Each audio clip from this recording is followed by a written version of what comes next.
Querida Marta Jara, muchas gracias por este ratito para tomarse un café acá en Piso 40.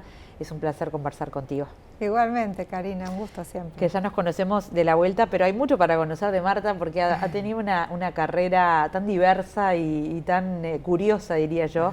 Ingeniera química, has pasado en Uruguay particularmente por la administración pública, ahora estás en una empresa privada, siempre trabajando en temas de innovación y ahora particularmente en hidrógeno verde. ¿Cómo te imaginaste vos tu carrera cuando estudiaste ingeniería química y cómo fue evolucionando?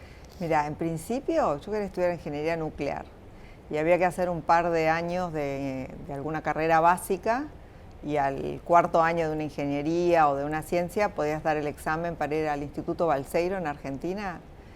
Bueno, cuando me agarraron los 4 años yo estaba re de novia, no me iba a ir a Bariloche, tampoco tenía ganas de estudiar tanto y entonces terminé ingeniería química y cuando salí de ahí dije, bueno, el lugar como aspiracional es una refinería y pude entrar a la Shell en Buenos Aires, que fue una casa espectacular para formarme, para aprender. Después empecé a viajar por el mundo, pero siempre en la cabeza me gustaba algo que tuviera impacto, ¿no? Y así me fue llevando, después de haber estado muchos años de expatriada, mudándome cada 5 años, y la verdad yo nunca había vivido en Uruguay de adulta, si bien soy uruguaya. Bueno, hice el lobby interno en casa para la última locura, nos mudamos a Uruguay, pero ya como para tirar un ancla, quedarnos. Y parte de lo que me atrajo a venir a Uruguay era que había una política energética muy interesante, o sea, con consenso de Estado. Que estamos hablando igual del año 2015, 2010, 2012. O sea, yo vine en el 12. Vos lo viste de antemano, porque estaba ahora empezando. Es fácil decirlo, bueno, pero sí, en estaba momento empezando. No era tan claro, o sea, era claro que lo había, pero no para la persona que no estaba en el tema, seguramente. Claro, evidentemente, o sea, yo estaba buscando información sobre eso, son temas que siempre me interesaron y era mi carrera, o sea, mi oficio, ¿no? Y todavía estaba así las renovables o el gas. Yo vine por el tema del gas y en ese momento, en paralelo, o sea, realmente Uruguay rompió un poco el molde de lo que es la penetración así masiva de energías renovables, que en el resto del mundo todavía se está discutiendo. Cada vez que hay un apagón, le echan la culpa a las renovables y bueno, acá hemos demostrado que sí hay esquemas que funcionan muy bien y Uruguay es un ícono porque tiene toda su matriz de generación migrada.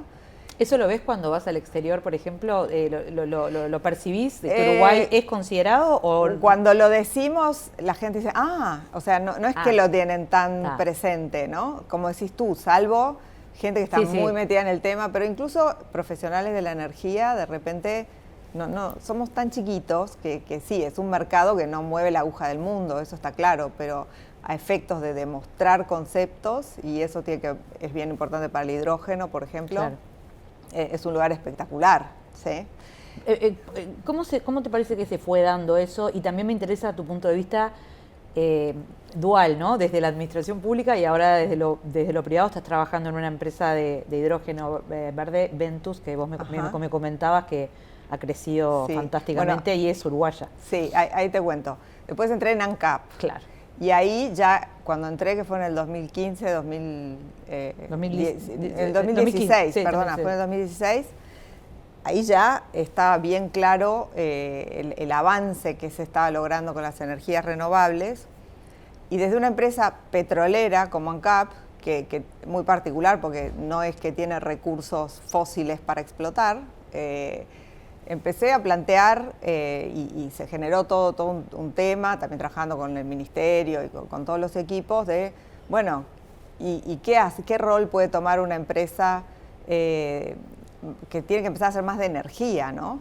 Y ahí empezamos con lo del hidrógeno, fuimos a Alemania, empezamos a hacer las primeras consultorías, a esquematizar los primeros conceptos que podían salir. Y a mí personalmente ya no me dio el tiempo, por los tiempos que involucra todo esto. Sí, políticos y además también tiene que ver mucho con la madurez de la industria. Tampoco era que quedaba muy claro cómo hacerlo, ¿no?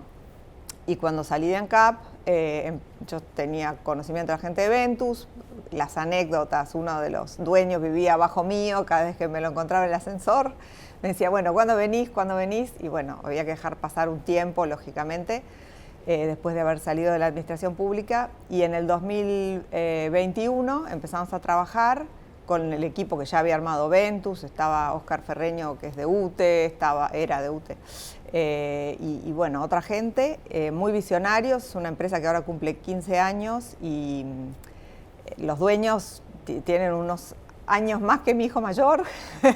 Me encanta que convivan generaciones. Wow, para mí me saco el sombrero y a veces no te voy a decir que no hay un choque de culturas, porque me dicen, ay Marta, vos sos corporate.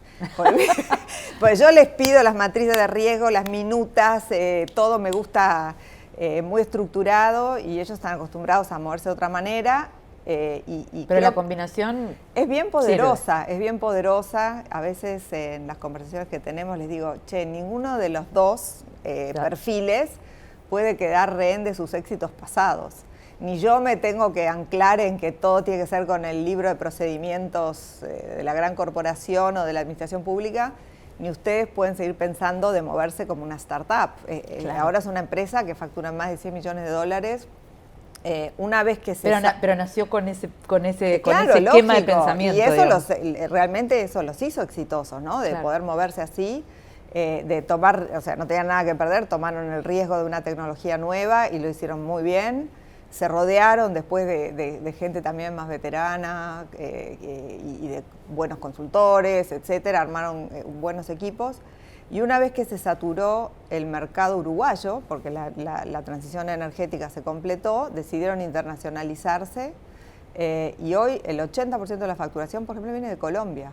Son de los principales instaladores de energía solar en el país para clientes muy grandes como Ecopetrol, Celsia. Han estado en Argentina, en Chile. Quiero que me cuentes, porque seguro me lo vas a poder explicar bien, tipo hidrógeno verde para dummies, porque es difícil para el que no está en el tema. Sí hemos comprendido en Uruguay el poder de la energía solar, de la energía eólica, por supuesto, de la fluvial, que es de toda la vida, no, pero de toda la vida moderna de Uruguay. Pero nos cuesta lo del hidrógeno verde, me parece, al ciudadano común y corriente entenderlo. Bueno, ¿cómo lo explicas? Imagínate, vos lograste que todo lo que enchufás sean electrones verdes, ¿no? Porque viene de energía solar o energía eólica o biomasa o energía hidroeléctrica. Ahora, cuando querés pasar a hacer limpio el transporte, ¿sí? ¿Cómo enchufás el transporte? Ok, está el vehículo eléctrico, sí. La batería. La batería es algo denso, pesado, ¿sí? Y está bien para el transporte de pasajeros, por ejemplo, pero si vos querés descarbonizar el transporte pesado, que es tan importante en un país como Uruguay, porque mueve commodities para acá y para allá, la batería no te resulta cómoda porque te quita mucha capacidad de carga, ¿tá?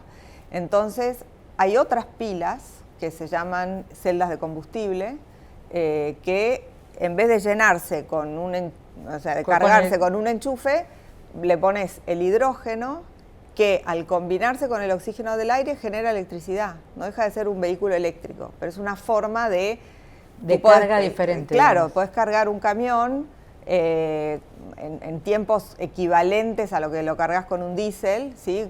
Más tiempo, pero no estás hablando de horas, ¿sí? Y recorrer, no sé, 700 kilómetros. Sin tener esa batería tan pesada que tiene un vehículo eléctrico. Eso es una de las aplicaciones ¿Eso del hidrógeno. ya se está haciendo o se está probando? Bueno, ahora hay un piloto, un proyecto demostrativo, a escala comercial, pero demostrativo, que Ventus lo desarrolló junto con dos socios. Uno es Fidocar, que es el que habilitó la importación de estos camiones que los fabricantes no es que los venden así al que los pida, necesitas todo un apoyo de postventa, pues un esfuerzo grande. Además, hay mucho valor puesto en que el proyecto salga bien, o sea que no se lo dan a cualquier proyecto. Y el tercer socio es una empresa logística, se llama Freilog, que ya era proveedor de transporte de Montes del Plata. En Montes del Plata es el cliente y los activos los pone el Banco Santander. Es como un ecosistema para poder probar el hidrógeno verde es en un transporte de carga. rompecabezas que se armó, que no hay muchos en el mundo que hayan podido salir del PowerPoint a la ejecución, y hoy se está construyendo. Sí, porque hasta hace 2 o 3 años se decía eso, ¿no? Es la energía del futuro, pero todavía no estaba claro cómo. Hay pocos proyectos que van viendo la luz, y esto se está ahora construyendo en Fray Bentos. ¿Y cuáles son las perspectivas? ¿Para cuándo consideran que van a tener algo funcionando? Como el año que viene. Para poder probar a ver. Claro, porque bueno, parte de los tiempos son que las entregas de los equipos llevan como un año. Esto se sancionó el año pasado, va a llegar hacia fines del año, empiezan a llegar los equipos y se ensambla todo, los camiones, demás, van llegando y para el año que viene va a estar funcionando. Si todo funciona bien, ¿cuáles son los grandes beneficios de esto? Obviamente un tema ambiental. Ni hablar, porque ahí, digo, lo único que emite el vehículo es agua. Y después también un tema de independencia energética, ¿no? Porque nosotros agua tenemos, recursos renovables un montón, y lo más importante sobre todo es que abre el camino para otros usos, que es en las industrias reemplazar fósiles, incluso en la cementera, por decir algo, y después un paso más adelante es que ese hidrógeno se puede combinar con nitrógeno del aire o con anhídrido carbónico de algunas chimeneas que queman biomasa, y con eso hacer combustibles sintéticos, que se habla mucho, o sea, por ejemplo, para aviación, para combustibles marinos, para la petroquímica. O sea que estamos como en baby steps de hidrógeno verde. Sí, todavía. El mundo está en baby steps. No Uruguay, digo el mundo. Creo que nosotros estamos bastante a la vanguardia, Estamos bastante a la vanguardia. Habrán escuchado de proyectos como el de HIF, o sea, hay mucha expectativa, mucho run. Enertrack tiene proyectos también, una empresa alemana, Canta Cuarembó, y la verdad que hay un montón de recursos como para que muchas empresas puedan generar una nueva revolución que, o sea, en términos de dimensión estamos hablando como la industria papelera en potencial. Claro. Es bien importante. Bueno, por suerte tuvimos esta explicación, me parece que la vamos a tomar de ejemplo. No, porque a veces se da por sentado, me parece que es, y no queda tan claro. Lo explicaste muy bien, incluso con este ejemplo de cómo va a ser el plan piloto. Pero como a vos, no sé, ¿te parece que te sobra? No te sobra tiempo. ¿Qué te va a sobrar tiempo? Sos muy dinámica y estás también al mismo tiempo emprendiendo, ¿no? Soy súper inquieta, la verdad. Contanos, porque tuve la oportunidad de usar un poco la tecnología y es interesante. ¿Cómo se llama? Vos me contás qué te pareció. Sí, dale. Bueno, cuando dejé ANCAP, fue justo la pandemia, y fue como para mí un momento de vamos a hacer un reset, vamos a pensar un poco qué queremos ser los próximos 20 años. Y nada, quise volver como a embarrarme en aprender algo, y estuvo fascinante, me encantó. Hice una maestría en ciencia de datos que hace la UTEC con el MIT. Y nada, empecé a mirar otras cosas. Siempre me gustó mucho toda la parte organizacional de las empresas. Veo y como decías, ¿no? Trabajo con diferentes generaciones. Veo un poco esos cambios de paradigma que a veces nos olvidamos, que hay que reentrenar a la gente, hay que todo el tiempo la cantidad de conocimientos que hay que actualizar es brutal. Pero además, sobre todo, también aprendemos diferente. O sea, yo veo que hoy nadie lee un texto entero. Se mira un video. Mirás un video en 2X, ¿verdad? Porque no tenés es verdad. En velocidad doble. Sí, pero eso es un cambio bien fuerte, ¿no? Entonces, ¿cómo haces para llegar y hacer toda esa transformación de la fuerza laboral? Y bueno, fundé una empresa que se llama Xplash, que lo que trata de hacer es capacitación con realidad virtual.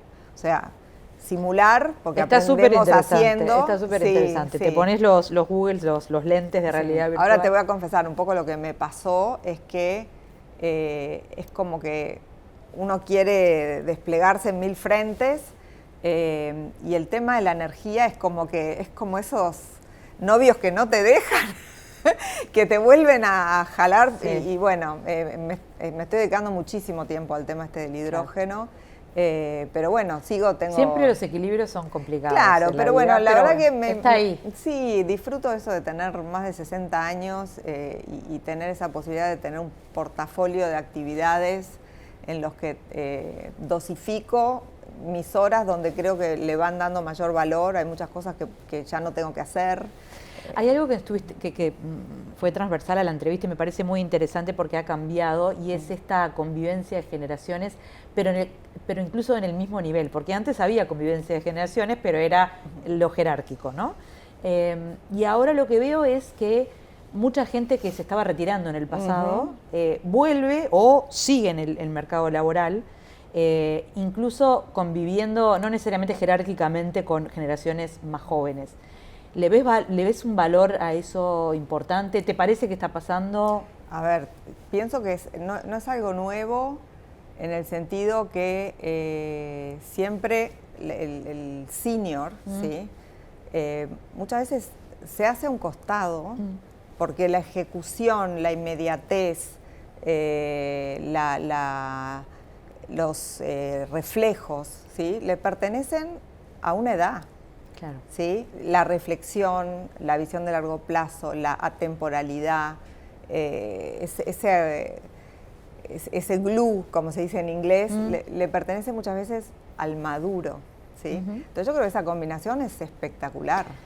En ese sentido me parece que es espectacular, pero no estoy tan segura de haberla visto antes, hace 20, 30 años. Creo que hay una idea más tradicional de toca retirarse, desde los dos puntos de vista, desde el que se tenía que retirar y desde los más jóvenes. Y yo creo que ahora las generaciones más jóvenes están como respetando más la experiencia, y los más experientes están respetando a los más jóvenes. Y bueno, sí, yo como debe ser, ¿no? Confluyen muchos cambios de paradigma, ¿viste? Porque, no sé, estamos pensando en otro tipo de longevidad, ¿sí?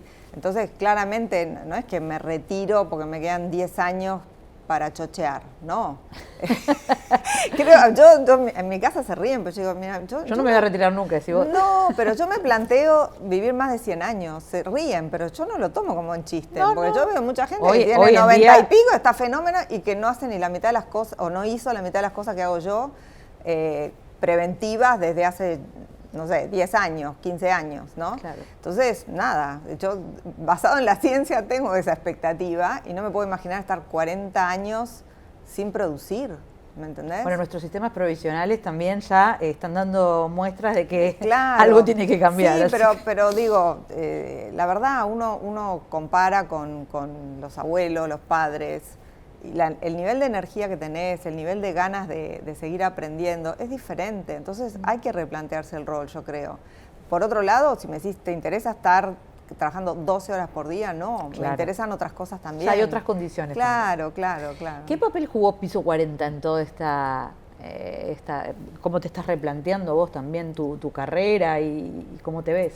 Cuando vine de México, de estar en la cima de mi carrera corporativa, donde tenía un montón de membresías y, o sea, era como que uno tenía una chapa pegada, que no importaba quién viniera atrás, la chapa hablaba por sí sola, ¿sí?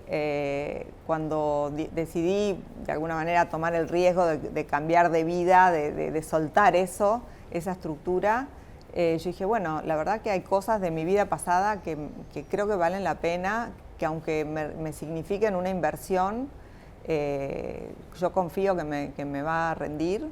Y la verdad que así fue, porque, por ejemplo, en el momento en que no tenía ningún tipo de afiliación con ninguna empresa, ¿sí? Yo sentía que tenía mi lugar para recibir gente, te da una vigencia, te da networking, te da acceso. Y en particular, en el caso de Piso 40, creo que tiene un servicio espectacular. O sea, yo siempre me sentí como en mi casa, me llaman por mi nombre, me reconocen todos, me hacen mimos, que supongo que se lo hacen a todos los socios, sí, ¿no? Claro. Pero la verdad que uno siente que tiene una infraestructura a disposición, a mí me resultó súper valiosa. Marta, bueno, seguramente vamos a tener que tener esta conversación pronto de vuelta para que nos cuentes cómo siguen todos estos proyectos, pero muchas gracias por el tiempo, primero que nada, y por estas explicaciones tan claras que tanto necesitamos en la sociedad uruguaya. Muchas gracias. Gracias a vos, muchas gracias.